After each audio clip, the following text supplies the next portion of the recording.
जय माता दी। सभी श्रद्धालुओं का त्योहार और धर्म चैनल में बहुत बहुत हृदय से स्वागत है। माघ मास की गुप्त नवरात्रि का यह अत्यंत पुण्य समय विशेष साधना और उपासना का माना जाता है। नवमी तिथि पर महाविद्या मातंगी की उपासना के लिए अत्यंत शुभ मानी जाती है।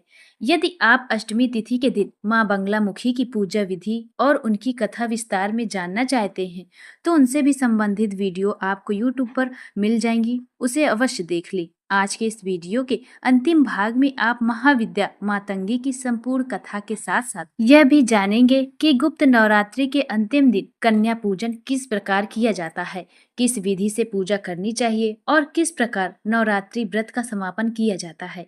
दसवीं तिथि के दिन महाविद्या कमला की पूजा के साथ गुप्त नवरात्रि का पूर्ण समापन होता है। गुप्त नवरात्रि के 10 दिनों में 10 महाविद्याओं की साधना और ध्यान का विशेष महत्व होता है।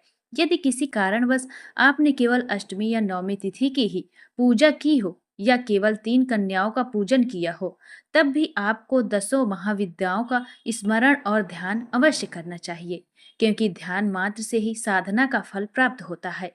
महाविद्या मातंगी को प्राकृतिक शक्ति और वक शक्ति की अधिष्ठात्री देवी माना जाता है। ऐसा माना गया है कि मातंगी इंद्रजाल, तंत्र बाधा, जादू टोना और नकारात्मक शक्तियों के प्रभाव को समाप्त करने वाली देवी है। पौराणिक मान्यताओं के अनुसार महाविद्या मातंगी भगवान शिव की ही एक विशेष शक्ति है। मातंग भगवान शिव का ही एक नाम बताया गया है। गृहस्थ जीवन को सुखमय बनाने, मानसिक शांति प्राप्त करने और मनोकामनाओं को पूर्ति के लिए महाविद्या मातंगी की उपासना विशेष फलदायी मानी जाती है। महाविद्या मातंगी एकमात्र ऐसी देवी है जिनका व्रत नहीं रखा जाता और जिन्हें उच्छित अर्थात जूठन का भोग अर्पित किया जाता है। यह भी माना जाता है कि महाविद्या मातंगी की प्रतिमा या स्थापना घर में नहीं करना चाहिए, जैसे कि गुप्त नवरात्रि की पहली वीडियो में बताया गया था। गुप्त नवरात्रि के दौरान एक ऐसा दिन भी आता है जब मातंगी की अलग से पूजा सामग्री न तो घर में रखनी चाहिए और न ही उनकी प्रत्यक्ष स्थापना करके पूजा करनी चाहिए। इस दिन केवल मन ही मन उनका ध्यान और स्मरण करना ही पर्याप्त माना जाता है।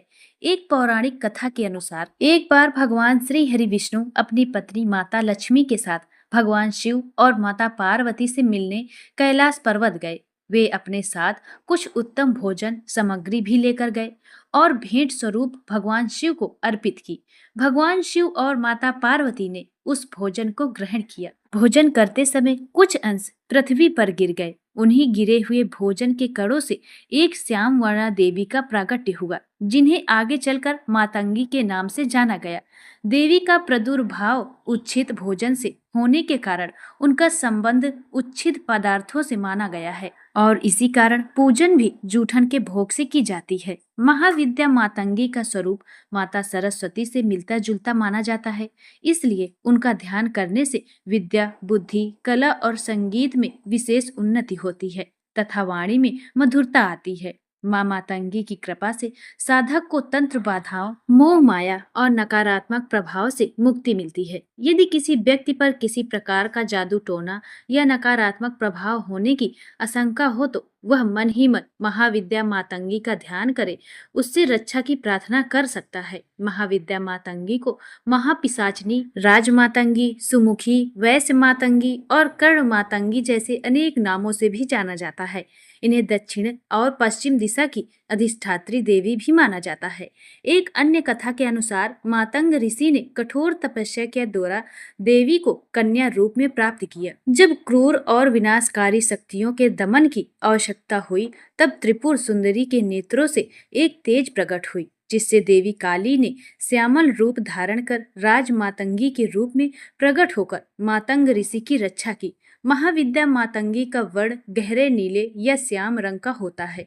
वे अपने मस्तक पर अर्धचंद्र धारण करती है। उनके 4 हाथ और 3 नेत्र होते हैं। वे कमल के आसन पर विराजमान रहती हैं, लाल वस्त्र धारण करती हैं, आभूषणों से सुसज्जित होती हैं और गले में गुंजा की माला धारण करती हैं। उनके हाथों में अंकुश आदि अस्त्र होते हैं और उनके साथ सदा एक तोता रहता है, जो वाणी और शब्द शक्ति का प्रतीक माना जाता है। माँ मातंगी से जुड़ी एक और मान्यता के अनुसार जब चांडाल ऋषियों ने माता पार्वती को अपनी जूठन अर्पित की तो देवताओं और शिव गणों ने इसका विरोध किया। लेकिन माता पार्वती ने उन स्त्रियों की श्रद्धा को देखकर मातंगी का रूप धारण कर उस जूठन को स्वीकार किया। तभी से यह परंपरा चली आ रही है कि माँ मातंगी को जूठन का भोग अर्पित किया जाता है। कहा जाता है कि माँ मातंगी देवी का कवच पाठ किए बिना उनकी पूजा अधूरी मानी जाती है। जो भी मनुष्य इस कवच का पाठ या स्मरण करता है वह सर्वदान योग्य बनता है और अपार ऐश्वर्य की प्राप्ति करता है। महाविद्या मातंगी के ध्यान के पश्चात उन्हें आम, जूठे फल, जूठे फूल, जूठी मिठाई अर्पित की जा सकती है और फिर उनका विसर्जन किया जाता है। अब जानते हैं कि गुप्त नवरात्रि की 9वीं तिथि पर विशेष रूप से क्या करना चाहिए। यदि आपने पूरे 9 या 10 दिन गुप्त रूप से पूजा, नियम और उपवास का पालन किया है, तब भी आपको 10 महाविद्याओं का ध्यान अवश्य करना चाहिए। यदि किसी कारणवश पूजा पूर्ण न हो पाई हो या अनजाने में आपने अपनी साधना के बारे में किसी को बता दिया हो, तो महाविद्याओं से क्षमा प्रार्थना अवश्य करें। इसके बाद अपनी सामर्थ्य के अनुसार दान करें, चाहे वह धन हो, वस्त्र हो या भोजन।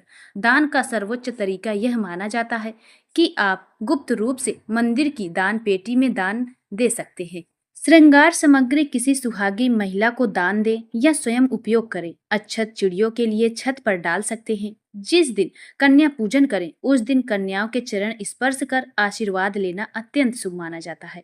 माँ के मंदिर में जाकर दर्शन और दीप दान करना विशेष फलदायी होता है। यदि कोई विशेष मनोकामना हो तो आटे के दीपक जलाने की परंपरा भी बताई गई है और मनोकामना पूर्ण होने पर उतने ही दीपक पुनः जलाकर धन्यवाद अर्पित करना चाहिए। गुप्त नवरात्रि के 10वें दिन महाविद्या कमला की पूजा के साथ व्रत का समापन होता है। यदि आप माँ कमला की कथा और पारण विधि जानना चाहते हैं तो हमारी अगली वीडियो का इंतजार अवश्य करें। यदि आज की जानकारी आपको अच्छी लगी हो तो वीडियो को लाइक करें और चैनल को सब्सक्राइब करना बिल्कुल न भूलें। जय माता दी। हरे कृष्णा।